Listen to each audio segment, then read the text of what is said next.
नाज़रीन, मैं सनम एजाज और श्रीनगर के स्टूडियो से आपके साथ अभी तक की लाइव नशरियात में शाम के 4 तो कब के बज चुके हैं और दिन भर की क्या सूरत हाल रही, ये हमारे इस प्रोग्राम की ख़ास रिवायत और सूरत हाल पर नज़र रहती है। और अभी तक की सूरत हाल में बताएं कि कल का दिन संगीन था और कल के इस संगीन दिन में सबसे ज़्यादा संगीनियत हमने डिस्ट्रिक्ट बडगाम में देखी और डिस्ट्रिक्ट बडगाम में कल की तादाद दिख जाए तो 14 के करीब थी।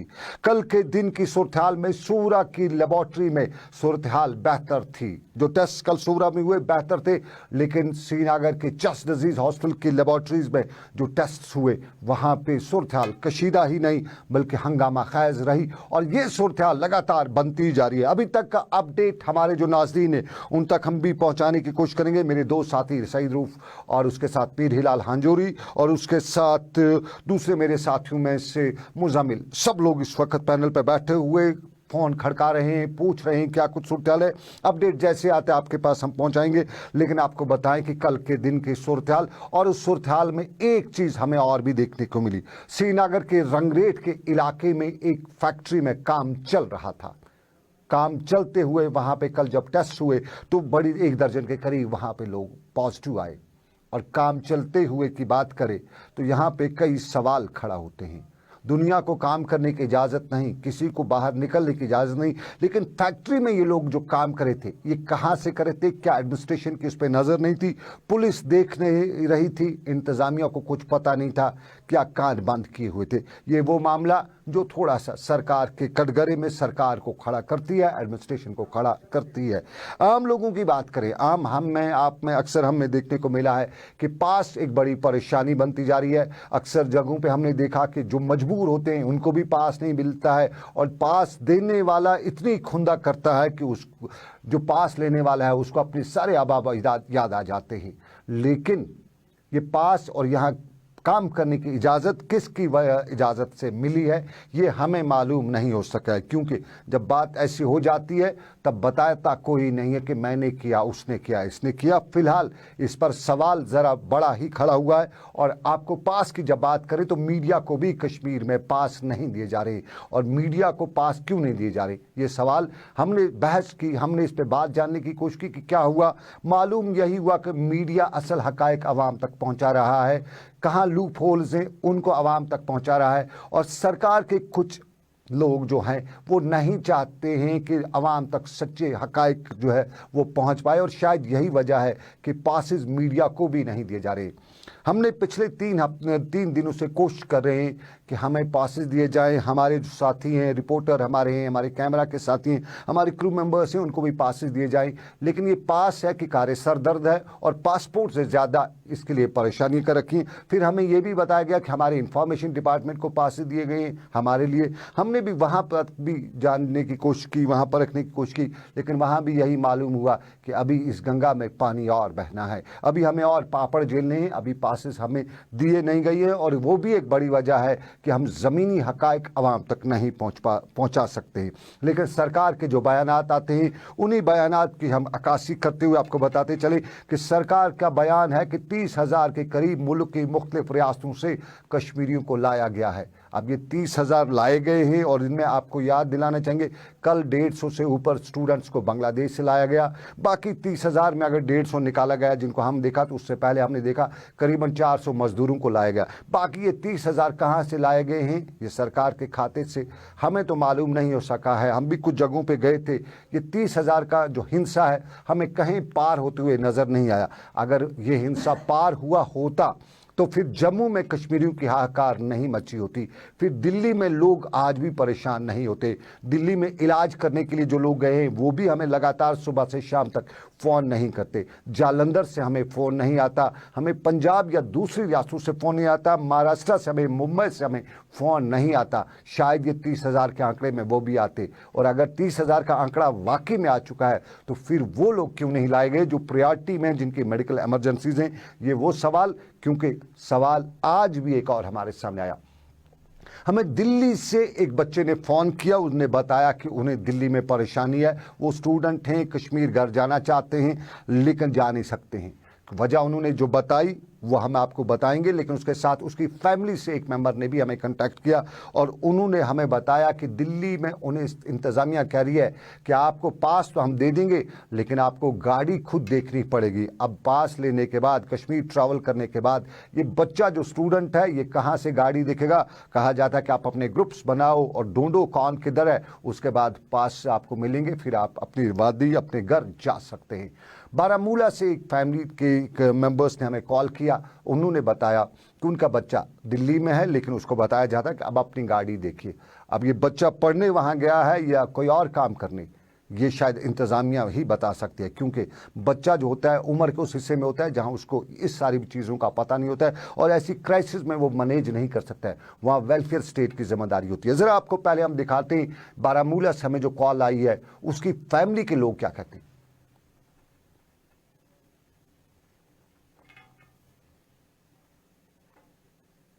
एक्चुअली मेरी छोटी सिस्टर दिल्ली में स्टक है।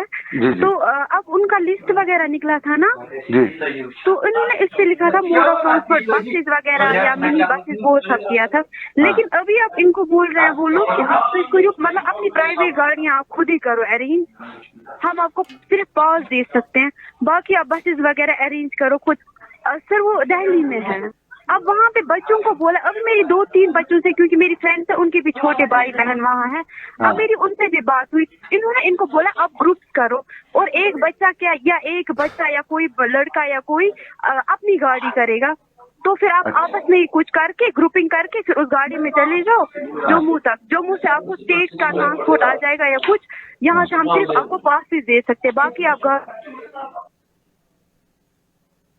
ये रिकॉर्डेड कॉल थी, कुछ देर पहले हमारे पास आई हुई थी। बारामूला से बच्चा हमें कॉल करा था और साफ जाहिर है दिल्ली में इनकी फैमिली का मेंबर है, वो पढ़ने वहाँ गया है। अब उसको बताया जा रहा है, इंतज़ामिया दिल्ली में बता रही है कि हम पास तो हमारे पास है, लेकिन पास के अलावा आपको गाड़ी अपने लिए खुद देखनी होगी। अब सरकार के खाते में बताया जाता है 30,000 लाए जा चुके हैं। वो किस में लाए गए? क्या उन्हें भी पास दिए गए थे? सरकार का है कि वो बाज़ाब्ता तौर पे एक प्रॉपर अरेंजमेंट के जरिए आए। ये 30,000 जो आए हमें देखे नहीं है, हमें मालूम नहीं हो सका है। हो सकता है आए मत हूँ, कहीं से हवा में उड़ के इतना आए हूँ, ये वो मामला। लेकिन हम दूसरे मामलों पे, पास के साथ ही जुड़ा मामला है। बांडीपोरा में पुलिस ने आज एक कार्रवाई की है और बांडीपोरा पुलिस ने आज एक प्रेस कॉन्फ्रेंस करते हुए दावा किया है कि उन्होंने 4 लोगों को पकड़ा है। ये 4 लोगों में से 2 का ताल्लुक कुलगाम से है, 2 बांडीपोरा से है और इन 4 लोगों से करीबन 2 लाख से 5 लाख के करीब जो रकम है नकली नोटों की पकड़ी गई है। कुछ उनने वहाँ पे प्रिंटर पकड़े हैं, कुछ वो बाकी जो गैजेट्स हैं, इलेक्ट्रॉनिक गैजेट्स, वो भी उनसे जब्त किए हैं और 200 के और 500 के नोट यहाँ पकड़े हैं, उनसे जब्त किए हैं। यानी फेक करेंसी का रैकेट बांडीपोरा में चल रहा था। ये बांडीपोरा के एसएसपी राहुल मलिक का दावा है। 200 से 500 रुपए की करेंसी के नोट उन्हें पकड़े। और इसी दावे के साथ बताता चलूं कि बात पहले बांडीपोरा की जाती है। कुलगाम और बांडीपोरा के आपस के कनेक्शन है। कुलगाम के हवाले से हमें लगातार जो हम एक स्टोरी पे रिसर्च करें और स्टोरी के रिसर्च के दौरान हमें ये भी खबरें कुलगाम से आ रही हैं कि कुलगाम में सूरत-ए-हाल काफ़ी तशवीशनाक है। ख़ासतौर पे ड्रग माफिया कुलगाम में बहुत ज़्यादा सरगर्म है। वहाँ कहा जाता है कि बहुत ज़्यादा नौजवान तबका जो है अब ड्रग्स में मुलविस हो चुका है और यही एक रीज़न भी हो सकता है कि वहाँ पे अब ये रैकेट्स जो है कहीं ना कहीं इसके पीछे ड्रग माफिया का ज़रूर हाथ होता है। और कुलगाम के हवाले से जो कुछ भी हमारे पास आ रहा है हम उस पर वर्कआउट कर रहे हैं। जैसे वो पूरी स्टोरी हमें कंपाइल होगी, कुछ हमने स्टिंग ऑपरेशन भी उस पर किए हुए हैं, उन्हीं स्टिंग ऑपरेशन को हम कंपाइल कर रहे हैं और हम आपको वो स्टोरी बताएंगे। रोंगटे खड़े कर देने वाली वो खबर जो है कुलगाम से आएगी, क्योंकि वहाँ यही मालूम हुआ कि हर दूसरे घर में कोई न कोई ड्रगिस्ट है, कोई न कोई ड्रग एडिक्ट है। 16 साल का बच्चा भी है और 30 साल का नौजवान भी है। वहाँ ये सूरत-ए-हाल है। और वहाँ की इंतज़ामिया, वहाँ की पुलिस क्या कर रही है? कुछ लोगों से हमने पूछा था, कुछ लोगों से हमने इस ऑपरेशन के दौरान मालूम किया, तो मालूम यही हुआ कि वहाँ इंतज़ामिया जानती है लेकिन कार्रवाई नहीं करती है। ये कुलगाम की बात हम आपको बता रहे। इस पूरी खबर पे हम आ रहे हैं, जल्दी आएंगे। पूरा जब वो स्टोरी कंपाइल हो जाएगी तो हम आ ही जाएंगे आपको। लेकिन आपको बताएं कि दिलदोज हादसा वाथूरा के इलाके में हुआ है।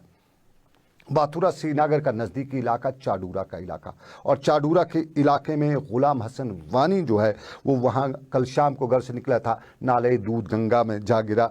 उसमें डूब गया है, खबर है कि उसमें गिर गया है। और उसके बाद वहाँ पे लोकल जो रेस्क्यू टीम्स हैं, लोकल ने रेस्क्यू किया, वो भी वहाँ पे आए। रेस्क्यू आज दोपहर तक जारी था, लेकिन रेस्क्यू नहीं हो सका है। और वहाँ पे मुकामी लीडर और ख़ासतौर पर PDP के सीनियर लीडर मोहम्मद यासीन भी वहाँ पहुँचे हुए थे। और मोहम्मद यासीन ने यहाँ रेस्क्यू के दौरान लोगों को सोशल डिस्टेंसिंग का ख्याल रखने की अपील भी की। वहीं उन्होंने इंतज़ामिया से ये भी अपील की कि यहाँ पे माहिर गोताखोरों को भेजा जाए, ताकि इस मैयत को, या डूब चुका है या वो जिंदा है, किस हाल में है, पानी में मर चुका है, जिंदा है, तो उसको निकालने के लिए इकदाम उठाए जाएं। लोकल लेवल पे वहाँ इकदाम उठाए जा रहे हैं, पुलिस वहाँ पे पहुंची हुई है, पुलिस भी काम कर रही है। लेकिन वहाँ मोहम्मद यासीन ने इंतज़ामिया से अपील की कि यहाँ पे लाया जाए माहिर गोताखोरों को। अपील हम आपको दिखाते हैं मोहम्मद यासीन की।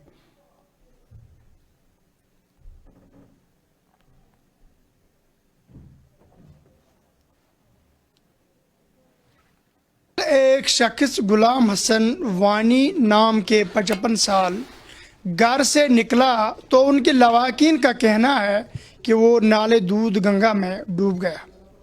तो जो ही ये लोगों के नोटिस में आया, लोगों ने वहाँ पे जाकर ज़बरदस्त कोशिश की। तो उसके बाद मेरे नोटिस में भी आया, तो मैं भी बहसते इंसान वहाँ पे, पहले इंसानियत का मामला है क्योंकि एक जान का मामला है, तो मैं भी वहाँ पे गया। मौके पर जो ही मैं पहुँचा तो ऑलरेडी SHO चाडोरा ने वहाँ पे अपनी पार्टी भेजी थी, SDPO साहब ने अपनी पार्टी भेजी थी, और तहसील एडमिनिस्ट्रेशन भी वहाँ पे मुझे नज़र आई।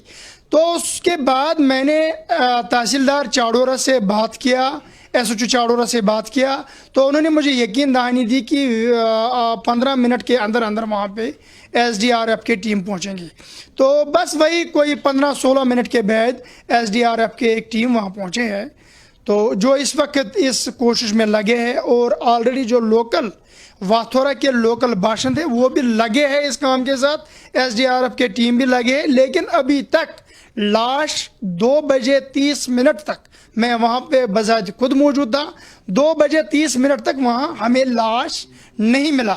मैं मोदिबाना गुजारिश डिप्टी कमिश्नर बडगाम से करता हूँ कि इस वक्त जितने भी महकमे इस काम के साथ मुंसलिक है, जो इस काम में एक्सपर्ट है, उनको वहाँ जल्द अज जल्द रवाना किया जाए और वहाँ पे इमीडिएट कम से कम 2-3 हाउस बोट रवाना किया जाए, ताकि ये जो लाश लवाकिन के कहने के मुताबिक नाले दूध गंगा में गई, वो लाश उनके लवाकिन को मिले और इलाके में सुकून पैदा हो जाए। शुक्रिया जाहिद मलिक। मोहम्मद यासीन हमें बता रहे थे चाडूरा के बाथुरा इलाके में नौजवान जो एक 50 साल का शख्स है, गुलाम हसन वानी उसका नाम, ये कल सुबह नाले दूध गंगा में जा गिरा था। और अब इनने अपील की कि वहाँ रेस्क्यू इमदादी टीमें जो हैं, जो रेस्क्यू टीमें हैं, उनको लाया जाए, माहिर गोताखोरों को यहाँ भेजा जाए। लेकिन अपने नाज़रीन को बताएं कि आप देख रहे हैं लाइव नशियात श्रीनगर के स्टूडियो से, मैं आपके साथ सनम एजाज। और दिन भर के अपडेट का आपको बड़ा ही इंतज़ार होगा। मेरे भी साथी लगे हुए काम पे, अभी तक हमें अपडेट नहीं आया है, कोई भी बताया जाता है। अभी कुछ देर पहले मैंने की थी बात सिक्किम्स में, वहाँ बताया गया कि करीबन आज 1200 लोग उन्होंने टेस्ट रखे हुए थे, टेस्ट उनके पास होने हैं और उन्हीं टेस्ट को कंपाइल वो कर रहे हैं। और इस तरह चस डिजीज हॉस्पिटल में भी बताया गया कि 1000 के करीब आज टेस्ट होने हैं। तो ये सारा जो है अभी उनका डाटा हमारे पास कंपाइल होकर नहीं आ रहा है। लगातार मेरे साथी जो हैं वो इस काम पे लगे हैं। लेकिन टेस्ट की अगर बात करें तो एक जो केस है उसने हम सबको हिला के रखा है। परसों श्रीनगर में एक नौजवान की मौत वाक़ा हुई, उसने श्रीनगर को हिला के रख दिया। लेकिन कल जो कुछ भी चाडूरा के इलाके में हुआ है उसने हमारे सिस्टम को हिला के रखा है कोविड के हवाले से। कुछ लोग कहते हैं कि कोविड को साथ लेके अब चलना पड़ेगा क्योंकि लंबी लड़ाई है। लेकिन कल जो कुछ भी हुआ, 2 तारीख का वाक़ा होता है। चाडूरा की खातून बीमार हो जाती है, उसका हिप में पेन होती है, राइट हिप में पेन होने की वजह से वो चाडूरा के अस्पताल जाती है। वहाँ डॉक्टर उसे देखते हैं, एक्सरे करते हैं, उसके टेस्ट लिए जाते हैं और उसके बाद जब एक्सरे वगैरह देखा जाता है तो उसको सर्जरी का मशवरा दिया जाता है। और सर्जरी का मशवरा दिए जाने के बाद उसको बताया जाता है कि ये ऑर्थोपेडिक प्रॉब्लम है, इसके लिए आपको बर्जुला अस्पताल में एडमिट होना पड़ेगा। ये खातून बर्जुला अस्पताल में जाती है। 2 मई की बात है। 2 मई को इसका टेस्ट वगैरह 3 तक होते हैं। 3 को इसको बताया जाता है कि आपको बर्जुला अस्पताल जाना पड़ेगा। ये खातून बर्जुला अस्पताल जाती है और बर्ज़िला अस्पताल में भी इसको दाखिल किया जाता है। वहाँ इसको बाज़ाब्ता तौर पर सर्जरी के लिए वगैरह बताया जाता है, और उसको बताया जाता है कि सर्जरी पर जाने से पहले रूटीन में आपका कोविड का टेस्ट किया जाएगा, पॉजिटिव है नेगेटिव है टेस्ट किया जाएगा। लेकिन किस्मत की सितमजरी थी कि टेस्ट होता है, और ये खातून जिसकी ना कोई हिस्ट्री है ना कोई कंटैक्ट है, उसके बकौल जो बताती है कुछ नहीं, ये पॉजिटिव करार पाती है। और इस पॉजिटिव ने सबको हिला के रखा है। चाडूरा के अस्पताल को हिला के रखा है, श्रीनगर के बर्ज़िला के अस्पताल को रखा गया है, ऑर्थोपेडिक अस्पताल को भी हिला के रखा हुआ है। और हिलाने की वजह साफ जाहिर है इस खातून का रूटीन में हुआ है। चाडूरा में जिन डॉक्टरों ने देखा उनके पास कोई भी जो प्रोटेक्टिव गियर है वो नहीं है, और श्रीनगर के बर्ज़िला अस्पताल में भी डॉक्टरों का यही हाल है। सरकार ने प्रोटेक्टिव गियर सिर्फ उन जगहों पे ज़्यादातर दे रखे हैं जो वहाँ पे कोविड के पेशेंट्स का ट्रीटमेंट किया जाता है। श्रीनगर के SMHS में है, चेस्ट डिजीज़ हॉस्पिटल में है, श्रीनगर के JVC में है, श्रीनगर के SCMS में है, और बाकी जो वैली में कोविड हॉस्पिटल्स बनाए गए हैं वहाँ प्रोटेक्टिव गियर डॉक्टरों के पास नहीं है। चाडूरा में भी नहीं है, बताया यही हमें गया है। बर्ज़िला के अस्पताल में भी नहीं है, फ्रंट लाइन पे जो डॉक्टर्स हैं उनके पास नहीं है इनमें।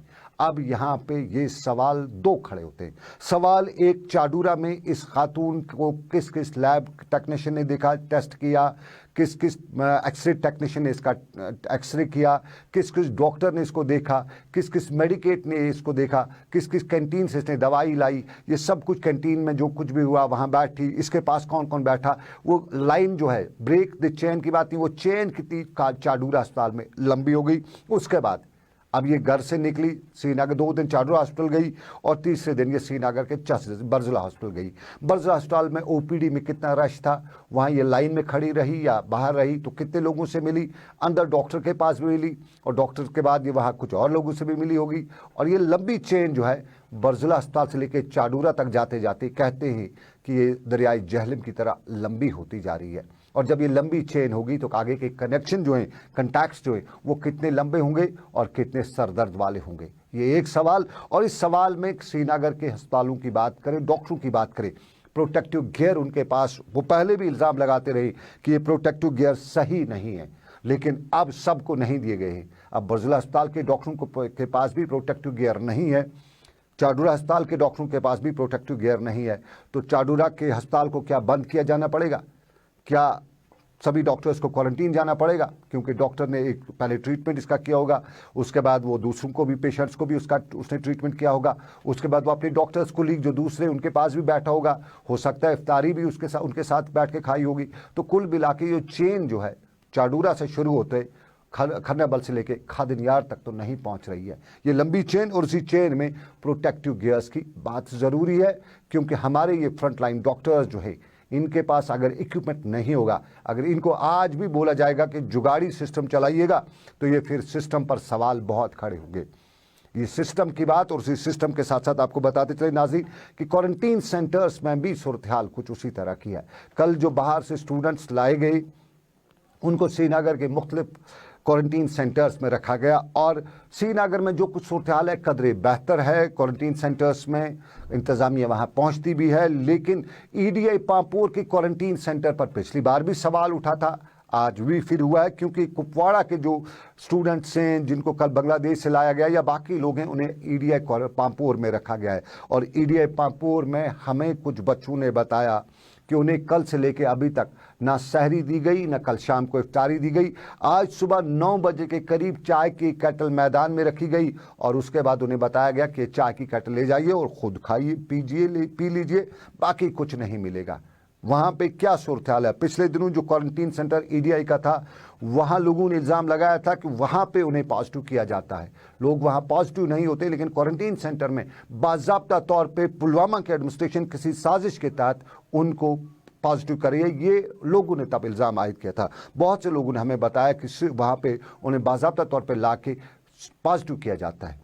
और अब ये बच्चे वहाँ जो रखे गए हैं, जो बांग्लादेश से आए हैं, साफ पाक फिलहाल वो अपने आप को कहते हैं, क्वारंटीन सेंटर में सिर्फ एहतियाती तौर पर इनको रखा गया है, लेकिन वहाँ पे इंतज़ामात न होने के बराबरी नहीं, कहते हैं कि बिल्कुल नहीं है, कुछ भी इंतज़ाम नहीं है। कल वो वहाँ पे पहुँचे हैं, कल 5 बजे से लेके अभी तक, अभी करीबन 3 बजे शाम तक उनके पास कोई नहीं आया था, उनको खाने को नहीं दिया गया था। ये वो सवाल जो हम इंतज़ामिया तक पहुंचाना चाहते हैं और शायद इंतज़ामिया इसी वजह से मीडिया को पासेस भी नहीं दे रही है, क्योंकि मोबाइल बंद हैं, इंटरनेट बंद है, सब चीज़ें बंद हैं। मीडिया ही एक बाहर जाके लोगों की बात करता था, तो शायद ये भी एक वजह कि पासेस मीडिया को इसी वजह से नहीं दिए जा रहे, ताकि हम अंदर की बात न जान सकें। और अंदर की बात EDI पामपोर से यही है कि वहाँ पे परेशान हैं बच्चे, और जालंधर में भी परेशान हैं। जालंधर में स्टूडेंट परेशान हैं। मुंबई से खातून एक ने अपील करते हुए, गिड़गिड़ाते हुए हमें बताया कि रियासती सरकार तक ये बात पहुंचाई जाए कि उनके लिए खसूसी इंतजामात ना सही, लेकिन कम अज़ कम रेल के इंतजामात तो इस वक्त मरकज़ी सरकार ने शुरू किए हैं। उसी रेल में उनको भी जगह दी जानी चाहिए ताकि वो घर आ सकें।